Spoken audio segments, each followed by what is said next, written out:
Hey folks, John Kelly. Welcome back to the Law Enforcement Life Coach Sometimes Heroes Need Help podcast. This podcast is being brought to you by On Target Claims, where their motto is on target from setback to settlement. Now listen, a little background. I've worked with these guys on the job, on the street for over 25 years, man, and they have always done the right thing and have always had my back. Now, in this second chapter, let them have your back. Right? You wouldn't go to court without an attorney. Why would you go up against an insurance company without representation, right? They represent you, the policyholder, when you go up against an insurance company submitting a claim. And I can tell you this, right? From beginning to end, they're going to be with you during the entire process. They're going to properly document that claim with the latest technology. And then when it comes time to getting things fixed, they've got a complete stable of vendors that are certified that are going to get it done right the first time. They also offer a pre-loss planning and policy review. So you know exactly what you're covered for, right? Make sure that you're adequately covered. The time to find out that you're not isn't after that horrific event. Okay? So give my friends a call at On Target Claims, 561-208-1775, or go to their website, ontargetclaims.com. They cover the entire state of Florida, offices in Fort Lauderdale and Tampa, and tell them John sent you. And now, let's get to the episode.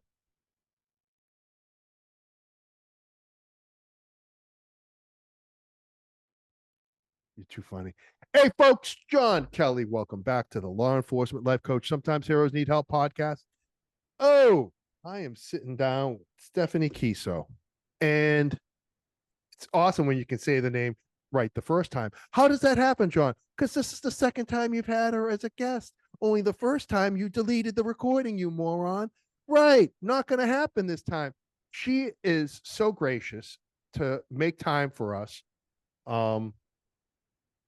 And we sat down last time. We had an amazing conversation, and it's been so long that we kept canceling on each other for like 6 months. And we're back, kids. An amazing young woman, retired, put her time in, wasn't done with that, identified the need for there to be more resources for our people, went back to school, wicked smart, Workicide, how to overcome career-related decline in mental health and reignite your passion for work and life. We're going to jump into it. And she's got some theories and philosophies that are so well-grounded and just make sense. And when we talk about change and change agents, like Stephanie's that person. So, hey, you're awesome. Thank you for making time once again. And it is really awesome to see you. Oh, thanks, John. You're so sweet. Well, listen, it's not every intro is this nice. You know, you make it easy. You make it easy, kid. So we started last time talking about a little bit about your past, and I think that's right, foundational, right? Because you were on the job, like you had a front row seat for the. I love when people in academia start talking about the trials and tribulations of law enforcement. Like, well, how long were you a cop? I went on a ride along in '87, and you go, okay, yeah, no, not buying it. And so like the fact, this is what I love. There are a lot of things that I love about you, but I love the fact that you made your bones. You got dirty. You were in the mud. Mm-hmm. You took a shower, you cleaned up, and then you went back to work to address and identify and create solutions for the problems that you were witness to, that you were a part of. I mean, like, how does it get any better than that? Yeah, that's a big piece of, I think, why I really sit here in front of you, because yeah, I was a cop. I'm also the wife of a cop. I'm the daughter of 2 retired cops. And I think because of all of those different perspectives, it really gave me a really great foundational start for the academia aspect of now getting my PhD in a certain area, focusing on certain things because of what I've seen. And I do think that kind of gives me and our industry a sort of leg up because of the certain things that we all in law enforcement have seen. Yeah, I love the fact that you weren't satisfied with, okay, I've got firsthand knowledge, but now how do I translate this to the masses, both those that are on the front line, Yep. right? Because it has to be digestible for them. There's got to be buy-in there, Yep. and for those at the policy level Mm-hmm. that are big decision makers, and then for the profession as a whole. Right. I last time I kind of broke it down into two, like it's us and them, but it's really us, them, and then the entirety of this thing that we call um a first responder law enforcement field. Um, Mm-hmm. a little bit about your cop stuff, your cop stuff. Yeah. Talk to Yeah. me. So I did, if you count my non-sworn time, everything together, I did 16 years in law enforcement, the last several as a police officer on the central coast of California, where I still reside. And before that, I was a dispatcher, did other non-sworn roles. But Can I stop you right there? yeah. That dispatcher time. Mm. Oh, listen, I Yeah. was the guy on the radio that you were like, when I see that guy, if I ever find out who Delta One is, I'm gonna punch him in the mouth. Because like again, there's maturing with time. Yeah. And I don't think if you unless you've done the job, you can appreciate the level of anxiety and absolute chaos and panic that you're feeling that you can't come out of your mouth when you speak on that radio, because it's like you're working with a hood over your head and somebody's telling you to go shopping. Mm-hmm. You're Yeah. blind, Oh, and yeah. you never get a follow-up, you never find out the outcome, you don't know who's okay, who's not, you just know that they need EMS there. That's enough to drive somebody absolutely insane. Oh, absolutely. Yeah, absolutely. And I know we'll talk a little bit more about the research Yeah. stuff later on, but I'm a huge proponent of us focusing a lot on our dispatchers because of that visual piece that you talked about. You know, it's like when I read a book, right? The movie that I make up in my head oftentimes is like way better than any movie that can be Yeah. recreated on the screen. And so in relation to dispatch, that's what happens a lot of the time is I'm listening to these callers, I'm listening to these help calls that are being put out on the radio by my officers, and my mind is creating this movie that oftentimes is a lot worse than what's actually happening. But that's a lot of the trauma that our dispatchers have to carry day in and day out. And unfortunately, a lot of departments and agencies don't recognize that they need a lot of the resources that our sworn personnel do.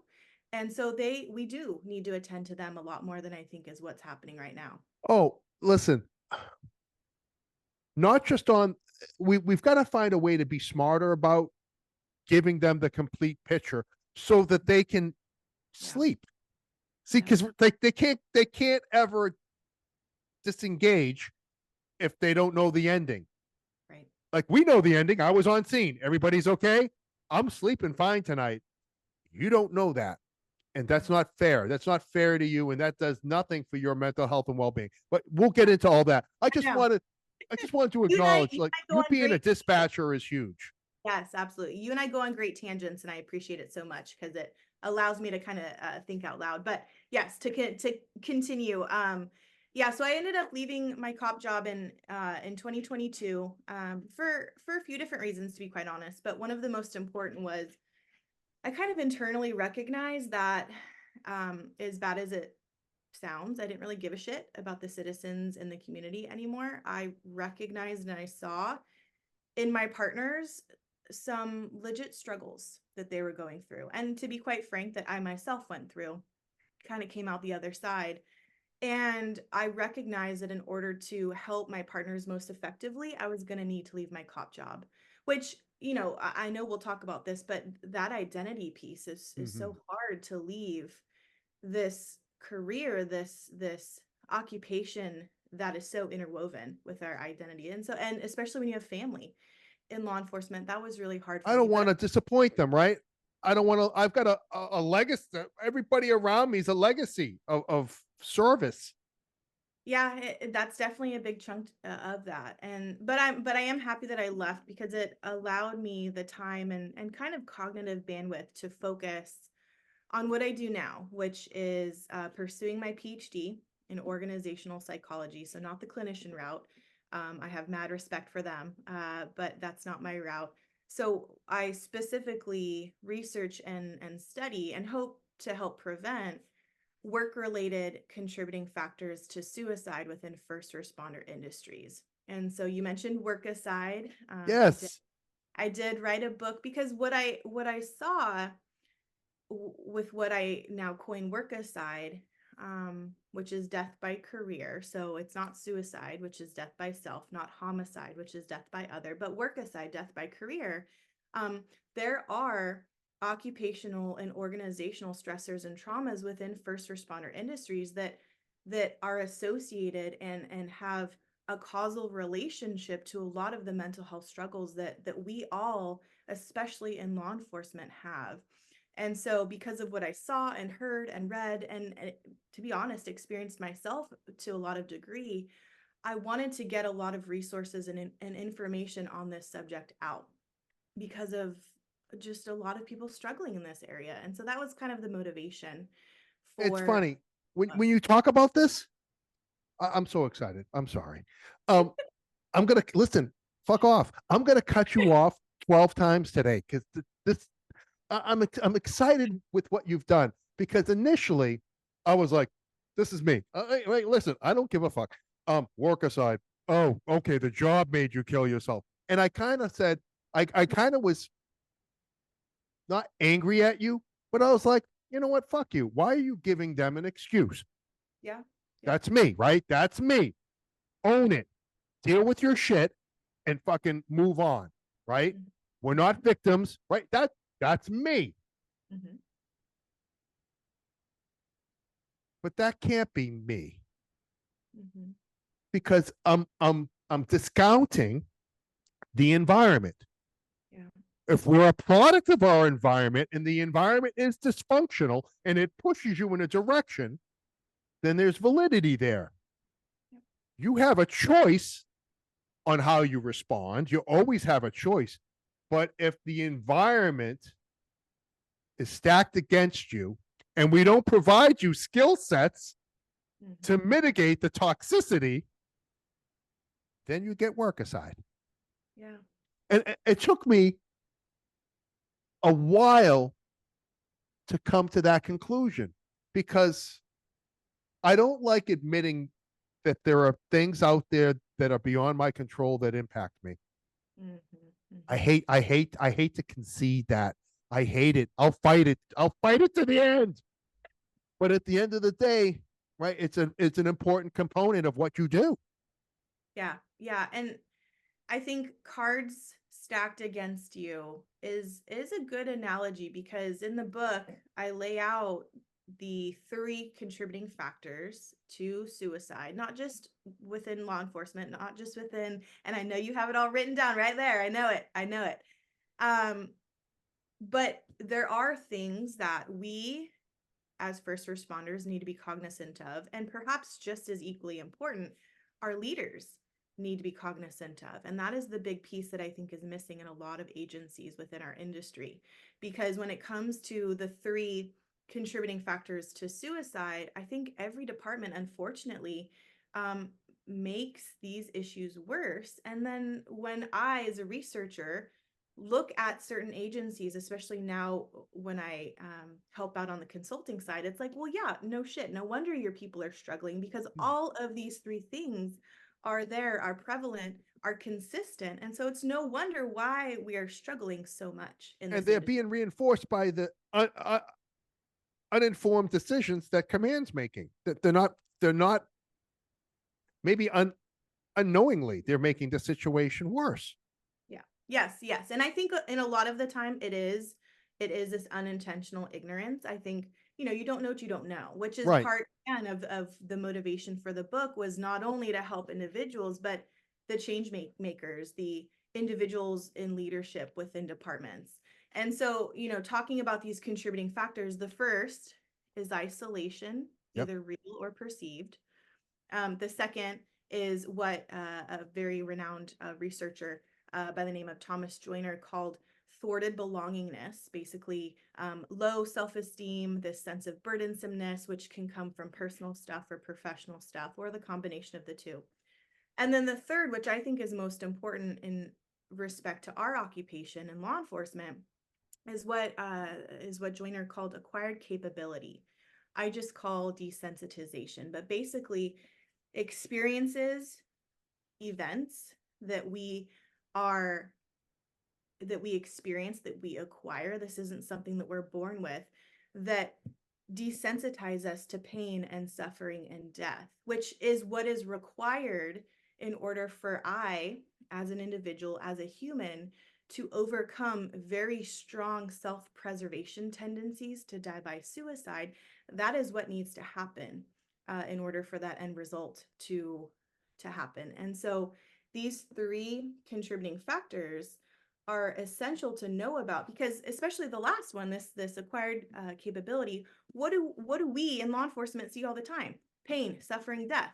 That is a necessary requirement for this job. And so if we know that is inevitable, we can't change that, then we need to focus on mitigating or preventing the first two, the isolation, the burdensomeness, that low self-esteem that we often find in our law enforcement. And then I think one that isn't talked about enough, that I talk quite a bit about in the book, especially for law enforcement, right? The first three that I outlined, that's for anyone. That's not just Okay. specific to law enforcement. But the one that I think is specific to law enforcement is that identity piece that I kind of alluded to early on. And I call that identity devastation. Basically, any loss, any confusion about our identity contributes to that mental health decline. And for us, that's so important because, me as a police officer, that is who I am in a lot of respects. Unfortunately, we Absolutely. we And then we reinforce this yeah. identity with our career, which makes it even more intertwined. And so that identity piece, I think, is huge when it comes to law enforcement for sure. Yeah, it's like anything else, right? And any one of those dynamics on their own, it's not a great day, but it's not a bad day. You figure it out. It's this combining of all these factors that have a weight to them that is suffocating. Um, Absolutely. you talk about fearlessness, it's like a required part of the job. Like you have to be fearless. And Mhm. it's like that characteristic that makes you so awesome is the other thing that you just go, you don't fear that gun in your hand. That doesn't shock you because you've been so desensitized to seeing and dealing with people in pain and chaos and turmoil. Um, Yeah. you've got that triad, that Workicide triad in place, and I think it's important, right, for the individual to obviously know about it so they can be like, hey, wait a minute, there's a little perfect storm brewing here, and I don't even, so if we can have some knowledge about what I like most about this book and about your work is you don't just provide like one set of skill sets or tools or solutions. I friggin' hate acronyms because I can't remember what all the letters stand for. But if I refer to the book, I know warrior, man. I know wellness, awareness, resilience, resources, identity, openness, and routine. I know that. That's awesome. You've got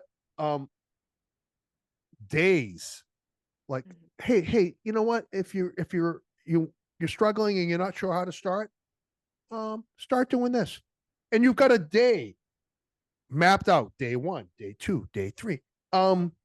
You've got exercises. Mhm. You've got health tips, nutritional.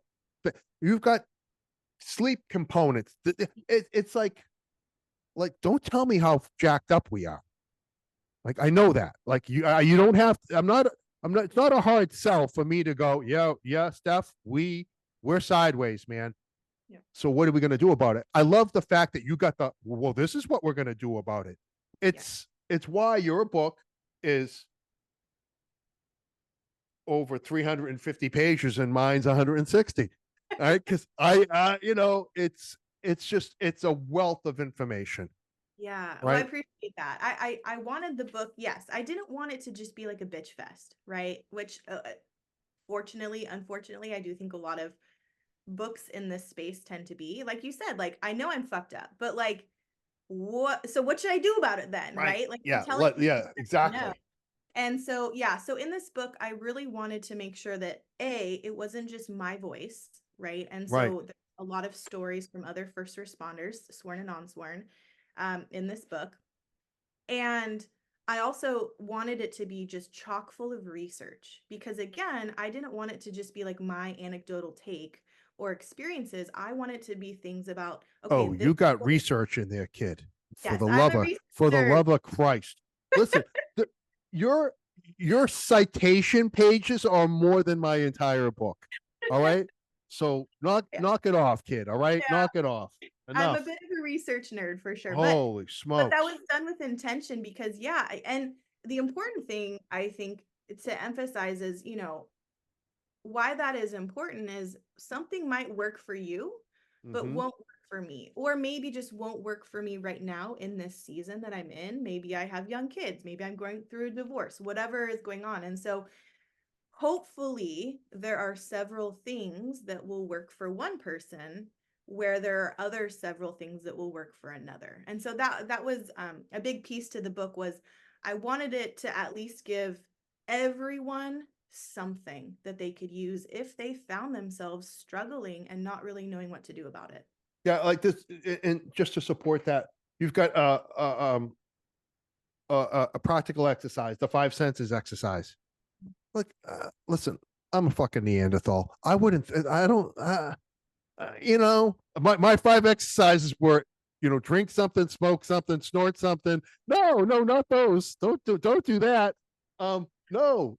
Oh, different. It's five different things. Right. Sights, five sounds, five smells, one taste, one touch to help like center you. Right. Yeah, it's really, Talk to me about that exercise because that's yeah. something you can do that like right now. Yeah. Yeah, I like this exercise and at first it to be quite honest was kind of hippie-ish to me a little bit. What's the word? What are you saying? A little hippie-ish. Hippie-ish. I Yeah. like hippies. Hippies know a lot of stuff, believe it or So not. I don't no shade to hippies. I'm Yeah. just Yeah, not I it's a little hug a tree yes, unicorny-ish. which to certain people, kudos to them, just not how I typically I like things that I've never done before.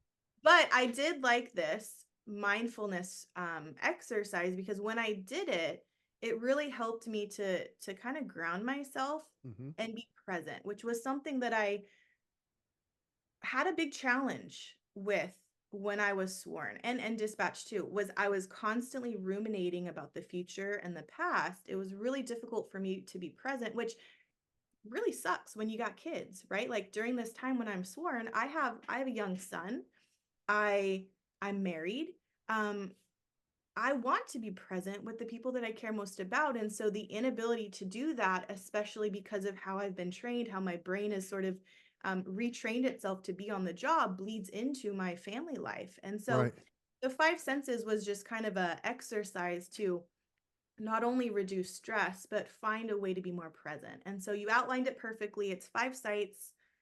Look around, identify five things that you can see, five sounds, and so closing your eyes or keeping them open if you're doing this at work, but trying to identify and listen to five different distinct sounds around you, and then looking at smells. Are there different smells in your environment, good or bad? What can you detect? Are they pleasant, neutral, unpleasant?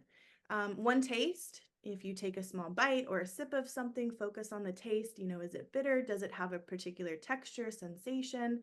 One touch, if you touch something, that physical contact, what's the temperature, the texture, the pressure?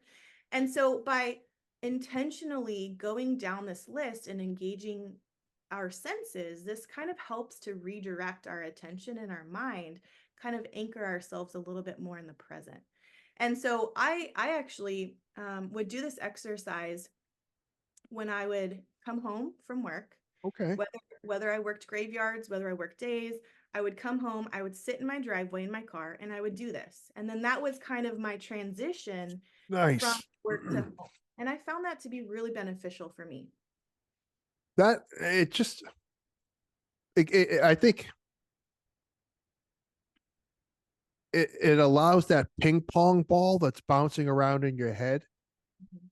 to settle, because it's hard to be thinking about other things if you're trying to focus on what are five things I hear right now. And like it consumes you in a very good way to focus on not the chaos. Yeah. I thought that was like who would think of doing that? I thought that was really great information. Um, Yeah, and I think that it's really important too for those of us that either have been officially diagnosed or unofficially diagnosed with PTS, post-traumatic stress, right? Disorder, injury, whatever you want to call it. Because for those of us who struggle with being present, meditating, being mindful, a lot of the times we have these intrusive thoughts. And so we tend to not try to be present and meditate and be mindful because we get all of these negative intrusive thoughts. And so by being able to focus on certain things, that can also help for that demographic that struggles with that. And that is right. actually a piece of research that I look for specifically in relation to our first responders with PTS, and how can we get them to practice meditation, mindfulness, being present where they don't have those intrusive thoughts. And so that is one exercise that can help. Another is animals in nature. There's a lot of really interesting literature out there, not specific to first responders, which I hope to Oh, emphasize, I know where you're going with this. but fish tanks in your city, Yes, the initiative. Yes. looking at something, tracking something visually, and giving your brain something to do that refocuses and redirects your brain is something that's really really important, especially for that demographic. Listen, let's stay here with that. This is like an initiative like that you have going, right? I mean, I didn't get hit on the head and misremembered anything, right? No, you're Like right. like Yeah. the benefit of, just think about it. What do you, when you go to the dentist or a doctor's office, and if it's a not an HMO, if you got decent insurance, and you when you're in the waiting room, what are Mhm. you looking at? You're not looking at magazines. Mhm. You're looking at fish. They have Mhm. fish tanks, is because there's a trance Calming us. calming effect on the whole body. And why not incorporate that in our PDs Yeah. as part Yeah. of a Zen den or something? Yeah, it's definitely a low-hanging fruit for um, mitigation strategies, stress prevention for departments. It's interesting. I love that we're bringing this up because this month actually, Is it I Fish Appreciation Month? no, no, well, it should be. I'm setting up a fish tank at a police department that is looking to do Stephanie, we were a talking pilot. about this. Like, I this is know, awesome.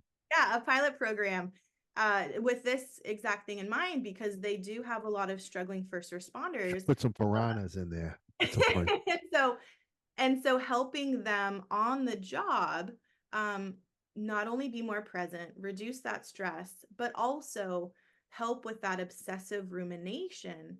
I predict, and What do you studies, mean obsessive rumination? again, we obsessively ruminate about future stuff and past stuff. Okay, And so, again, finding ways to be mindful, meditate, be present is in really the important moment. for this population. That's awesome. I am so excited. You know why I'm excited about that initiative? Why? It is completely outside the box. Yeah. It's but it's been tested Hmm. in effect, proven effective in other environments. So why are we not bringing it into the station house? Yeah. What we've got fucking, excuse me. You see, you get me all jacked up now. I apologize. Trying to be better with the swearing. Okay. We've got lactation pods. Hmm. Stop. Listen, I'm all for women having kids. All right. For the one woman who gets pregnant in our PD every 2 years, we don't need a dedicated lactation pod or whatever. We need to put a fish aquarium in there and let everybody just hang out. Right. Yeah. Yeah. It'll be Ideally, we have both, but yes. I know you got to say that because you're on the other side of the aisle here. But let's more people could benefit from a fish tank Yeah. than a lactating pod. And I'm it just saying. it sounds silly, and I'm sure there's bits and pieces to your audience that are chuckling at us right now, but yeah, there is there are significant findings that show that this does help, especially when Oh, it's in a I'm not certain. joking about the fish thing. I was busting balls about the lactating thing. That's nonsense. Yeah. The fish thing is real. Yeah.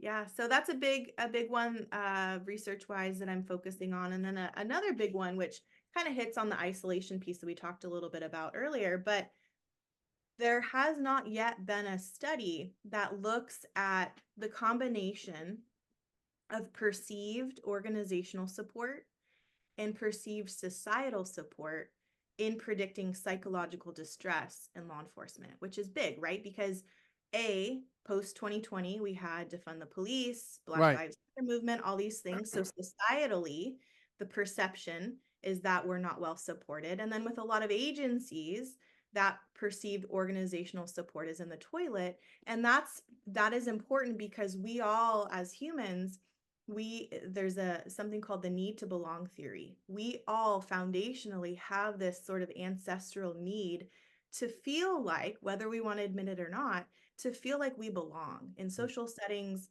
in work settings, family settings. And so when that is lacking, especially the combination of the two, I predict that is part of why we see such a huge uptick in psychological distress in law enforcement, that's different from like fire, EMS, nursing, is because of that societal support. It's just not there right now.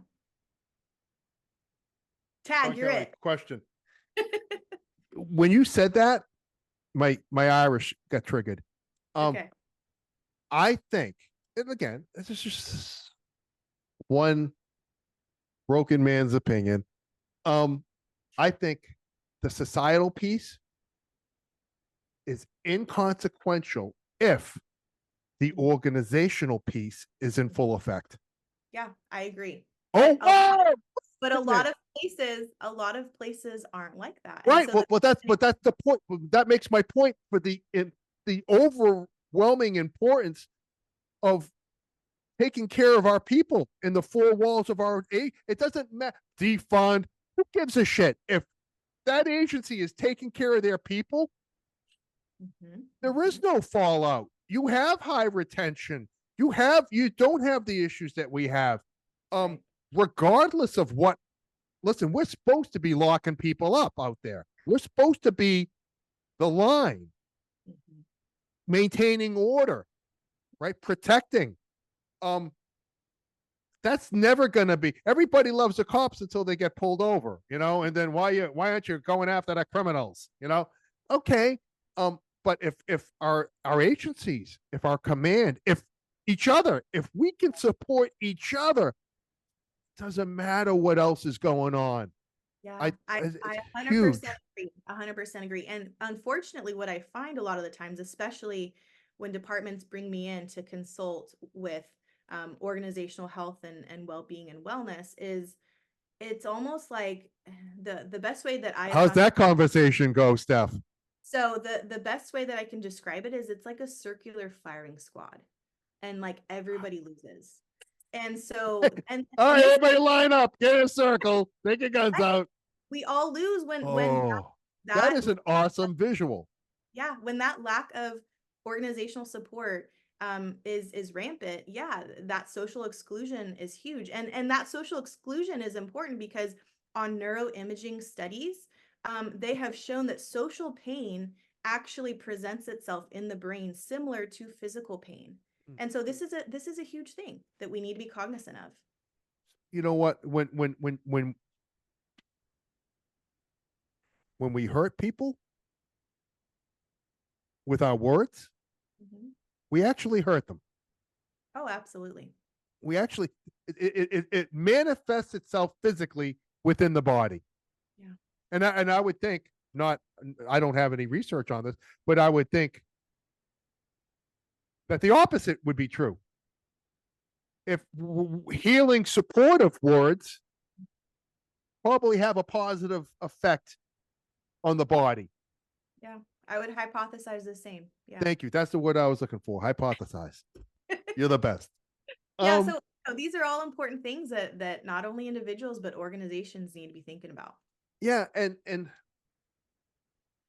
that's the component that you bring to this, because you're not you're not some academia skirt that's walking in off the street. Like, hey, listen, kind of know, right? Not a know-it-all, but I kind of know. Had a front row seat for this. I'm really, really trying hard to make it all the dots connect so you can see the path forward for not only yourselves but your people, your organizations. So we can really. This doesn't have to be. God, we've screwed things up horribly. I really do believe, and I believe this is the best job in the world, even with all of the problems um, and challenges we face. It's still the best job in the world. But Yes. man, could it be so much better if we just got a few other things right? Yes. Yeah, 100%. And I'm glad to see that the tide is sort of shifting Yes. where taking care of our people, wellness, it's no longer suck it up buttercup, put it down with the brown, let's go out for choir practice. Like that is starting to subside, and I'm happy to see that because I work with and I work for a lot of first responder specific organizations. And one of the ones that I work quite frequently is called First Responder Wellness. And it's an inpatient treatment facility for first responders in California. And so, first responders, yes, there you go. First responder, John knows very well about this resource. It's a huge resource for all national first responders to know about because of it being a reactive resource. But the reason why I bring it up is because it kills me, it pains me every time I go there. A high percentage of those that are there right now are my folks' age, those that have retired, those that are about to Wait a retire. minute. And What and what hold on, specific hold on, age are we talking about, hold young on. lady? Let me finish my sentiment. Son of a bitch. And and it pains me because I was brought up in this suck it up buttercup mentality in terms of law enforcement, and the spiteful stubbornness of me side of me wants to be like, well, how well did that fucking work out for us? Mm. Because the same people that told me suck it up buttercup, you're weak if you need help, you shouldn't be in this job if you need outside resources, Maybe it's not for you. are the same people that are now checking into the inpatient treatment facility because they have legit struggles. And so my whole sentiment here is that I'm glad to see the tide shifting, but there are more things that we could be doing to make it better. Oh God, yeah. No, 100%. Um, and what was the age you were alluding to? I'm just I plead the curious. fifth on that. Plead the Okay, fifth. smart. You're a smart kid. All right. Don't let the gray fool you, kid. Feeling pretty spry here. Um, so listen, that work and that awareness is crucial. I love the fact that we're kind of talking about some things that, like the listener, you don't have to wait for command to put a fish tank in roll call. Like you can just do that, man, because it's a good idea, right? I mean, we could do these things. We talked about like a Zen den, a room where you can decompress, take your gun belt off, hang your vest up, chill out, give your radio to your sergeant, try to, get back to, maybe you've been up for a day and a half because the kids have, and you got called back for court and you're exhausted, right? Right. There are things that we can do that are not traditional if we really care about our people to help them live better lives, right? Oh, absolutely. And it just starts with just one person to be that catalyst for change. Yeah, that's it. And next thing you know, um, that becomes contagious. Like, Mhm. okay, hey, can we do that in this district? Why can't we do that in the other district? Well, there's Mhm. nobody saying you can't. Oh, right. And then I think everybody wins when we adopt that philosophy. Yeah. Um, This I is important. Just to emphasize, and this is important just for not just for the individual first responders, which is absolutely important to focus on them, but right. as we know, work shit affects home life, Oh right? And yeah. so everything that we're talking about is not only essential for the first responder themselves, but for their families. And Oh yeah. so It when we doesn't. We don't operate in a vacuum. right, no. And anyone who tries to say that is either lying or delusional because work absolutely impacts home. And so this work life spillover is another thing that I look quite a bit at because there's a lot of literature that supports behavior conflict in terms of work life spillover. And the premise here is that at work, especially in violent jobs like law enforcement, like prison staff, we take on this sort of work persona, right? We're unemotional, maybe cold, authoritative, but that persona inevitably bleeds into family life at home. And that persona is not conducive to healthy relationships. And No. so investigating that role of that spillover and how to mitigate that for marriages and families and psychological distress is important for that family piece. And so everything we're talking about here isn't just for the individual, it's for families too.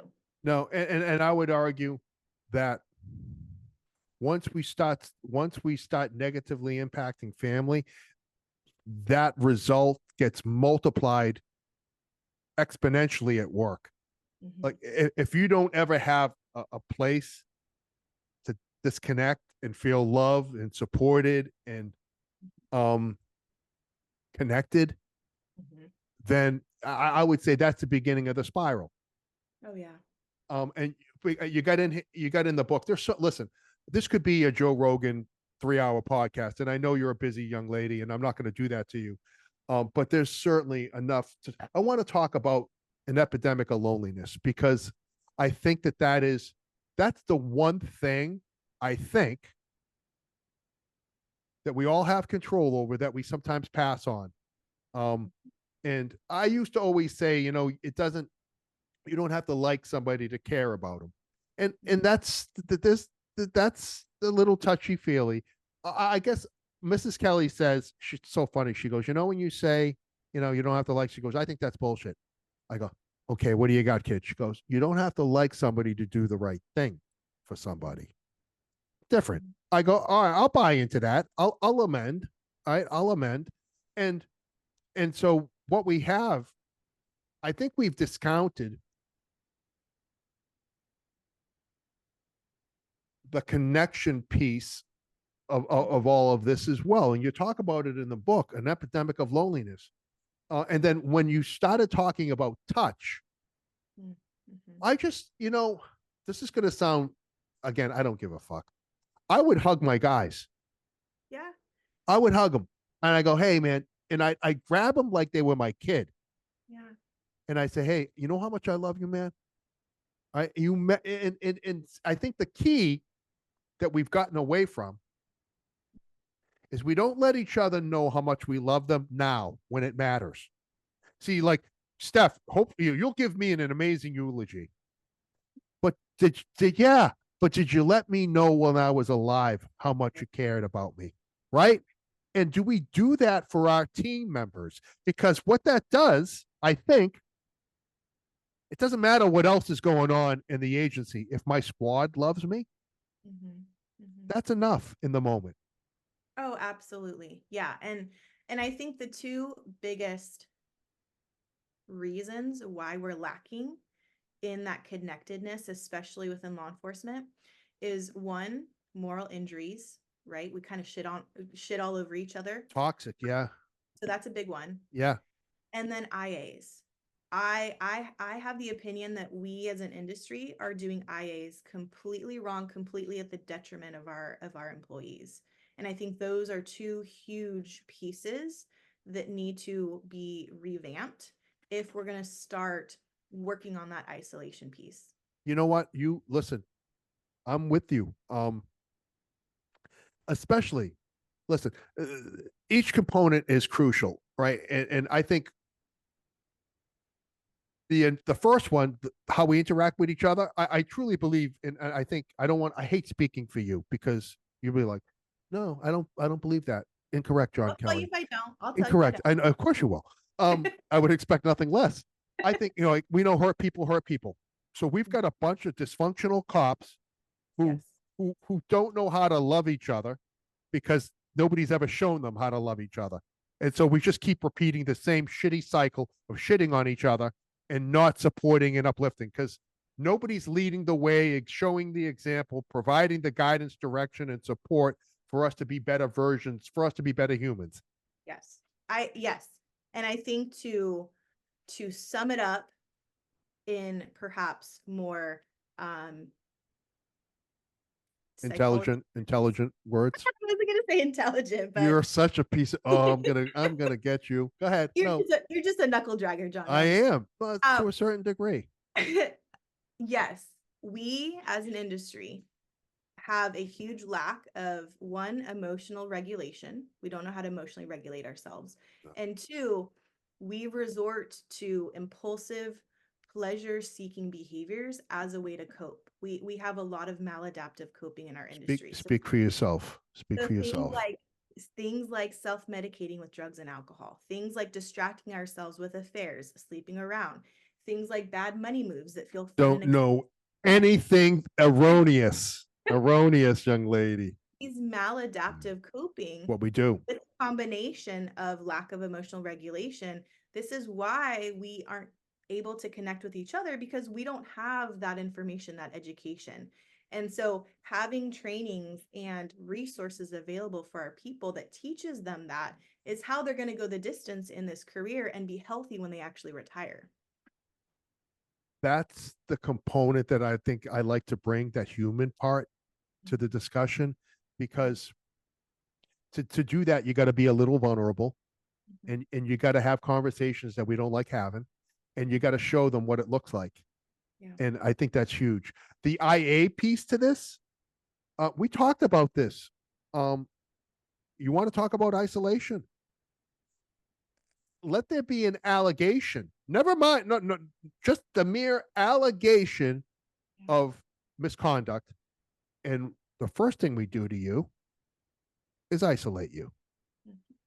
That's what we do.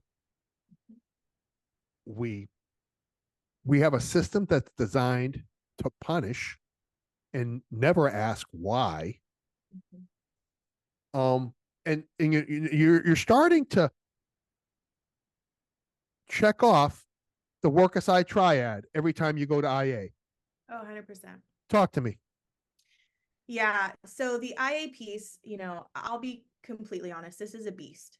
In order to have any sort of No, see, I disagree with you. It's not. It just takes fucking people knowing that, listen, this is the way we've always done it. It sucks. It's not good. It's not healthy. It's fucking vindictive. It's evil.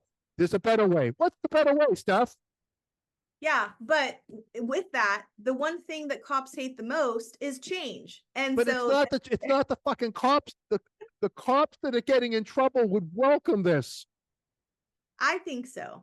No, I know so. my Honey, I've had my badge taken from me 3 times. I've been looking to go to federal prison. I know what it's like firsthand to be an outcast and to be shunned and to be basically have your picture up like, this person's not allowed in the building. Wait a minute.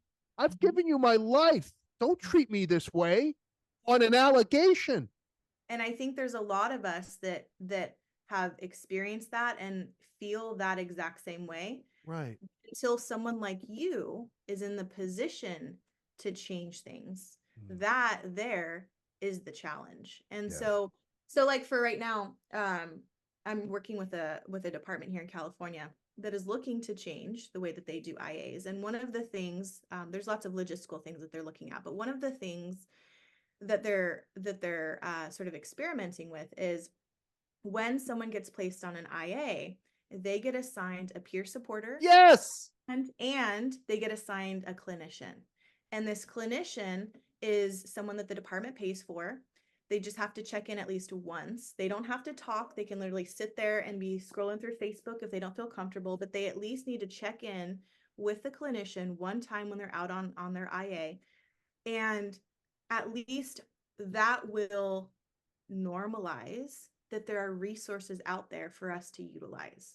And so I do like that model of slowly but surely improving the IA What's it process. lacking? Because you're holding back a little. Listen, I think that's awesome. Like I want to run with that, right? What's the thing that you want to see in addition to that? I think that's the first big step. Honestly, I think before I give any sort of concrete suggestions or strategies, I think we have to focus on the loneliness aspect first, because there's a lot of directions we can go logistically, punishment wise, discipline wise, but Gotcha. until we focus on mitigating the isolation piece, which Well, it's doesn't the isolation piece. It's a self-esteem piece yeah, and as well. it doesn't go away when you come back, right? You now wear this jacket, right, wrong, or indifferent, of whatever you are accused with, whether it's true or not. And so that isolation piece stays with you. Can I tell you what else it does? Yeah. Um, I I, I got in trouble early on. I never stopped getting in trouble. I'm actually a pretty good employee, believe it or not. But I had my run-ins, right? Um, the earlier they occurred, what it did for me is it redefined for me our relationship. Mm. We're not family. Don't tell me we're family and treat me the way you treated me. And so if that doesn't happen until year 20, it's devastating to me because I I believed that you were going to be there for me. See, when it happens within the first 3 or 4 years of your career, it it it allows you to refocus and reprioritize and redefine the relationship. Oh, wait a minute, you're not family.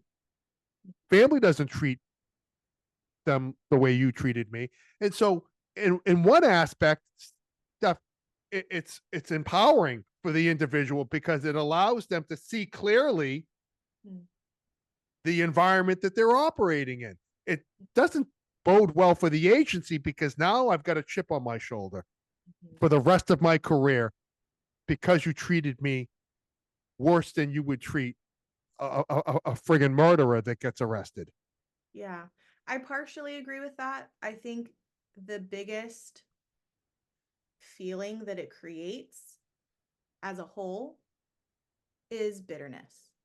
Oh I yeah, think it creates bitterness, which translates into maybe empowerment for certain individuals, but I think more so a sense of being trapped, that they're trapped in this dysfunctional family, that because they have now over identified with the career, they don't feel like they can leave for whatever reason, and they feel trapped. And I think that brings about its own sense of isolation and depression and discouragement because I of can all see of that the happening. yeah. I can see that. I decided to go in a different direction with it because it was like, hey, you can let this like take part of you, or you can get angry and use it to redefine the relationship. Yeah. Either way, I agree with you 100%. There's bitterness. Yeah. You can't get away from it. And Yeah.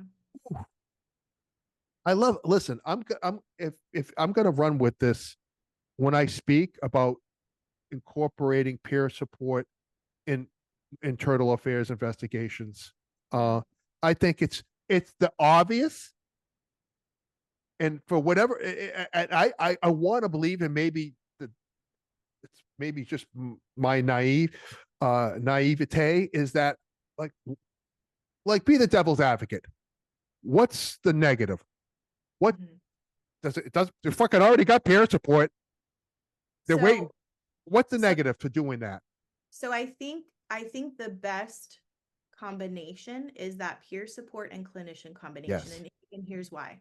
Because there is a huge concern that if I the one who's on admin leave for my IA, confides in you about whatever is relevant to this IA, you then potentially can be dragged into this. Whereas if I confide in a clinician, there is a certain client privilege where that information stops with that individual. It may not necessarily stop with the peer supporter. So I think the best strategy in utilizing those two resources is having a peer supporter, one person, Yeah.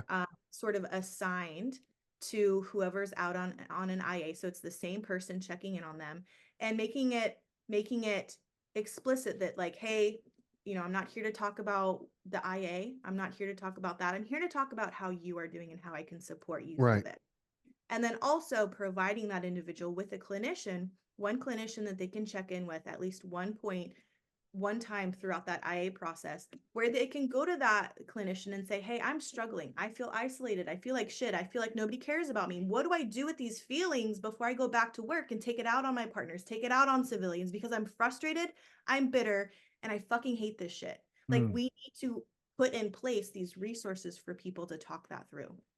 That's 200%, kid. I think that's awesome. And to your point, I I know my brothers and sisters at the Broward Sheriff's Office, the peer support, they've managed to give them like an umbrella of protection where it's almost like a client attorney privilege that unless right they're told something of pending harm to somebody, they don't have to say shit to anybody.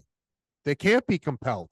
And that helps that program be more successful. That there's um, a level of trust, and the relationship is sacred.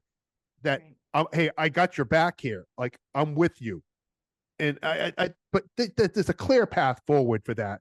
And I think it's just going to take some people like Neil Gang, you know, you know Mhm. those types, right? Yep. Those types. He's exit stage left, working his way out of the situation. But people like him who are like, hey, this is what we're doing, and he's well respected, and then everybody kind of gets in line, and they go, oh, this is what we're doing, okay. They're like leading, sheep, right? One strong leader does it, and it becomes in vogue. Now, all right, this is what we do, and so I think that's how it gets done.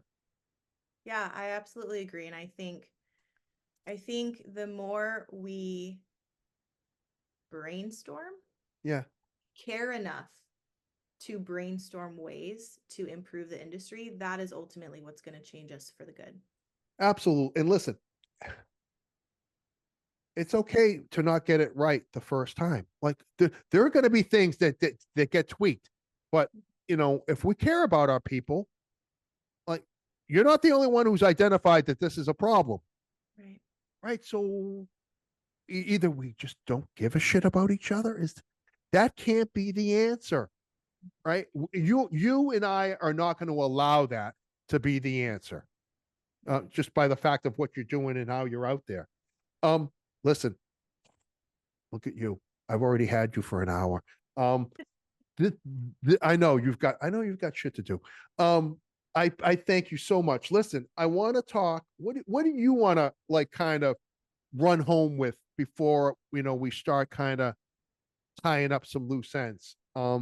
Because like I said, I've got warrior, I've got smart goal setting, I've got so much to we can dive into. Um, what do you want to dive into before we start walking out the door? I think the last thing that I just want to really emphasize, and I think we hear it, we in law enforcement, we as first responders, we hear it, but I hope those listening, whether they're multitasking or doing whatever, I hope that they actually internalize this message that I'm about to say, because I do think it's important. We have to put on the oxygen masks first, Mm. right? We all got into this profession to help people. That is what we all said when we were asked, why do we want to be a cop? Why do we want to be a dispatcher? Why do we want to be in law enforcement? We want to help people. And I think in through that mission, we lose that in order to do that most effectively, we have to focus on us to a certain extent first. And there's a reason why when you board a plane, they tell you that exact message, because if you go down, you're no help to anyone else. So for those that are peer supporters, those that are spouses, those that focus on others because it's too painful or too difficult or too whatever to focus on themselves, those are the people that need to read this book. Those are the people that need to identify ways to increase their self-care and healthy coping skills, because those are the people that honestly others look to for guidance and help. And so I just hope that your listeners, those that hear this message, internalize the need to take care of themselves first, and everything else will fall into place. Ladies and gentlemen, the book is Workicide. The author that we've had this amazing time with is Stephanie Kiesow.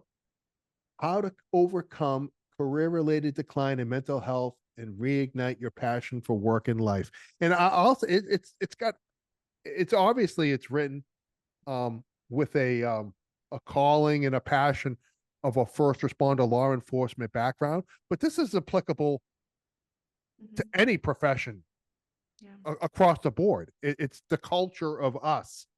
And I just, listen, thank you so much for your time and sitting down with us to do this again. I promise I will make sure this recording gets handled with kid gloves and there are no technical difficulties. But I think it was better the second time. I agree. Ladies and gentlemen, Stephanie Kiesow, thanks for your time, hon. Thank you so much, John. And that is that. Woo! Oh my God. Steph, that was awesome. Oh, good. It was awesome. I love talking with you. Yeah, same. I really do. It's always a great time, and I very much. Oh wait, hold on. Mrs. Kelly just entered the room and said, "Don't delete it." I go, "I won't." Oh shit. Mrs. Kelly, appreciate the support. Yeah, no, Steph appreciates it.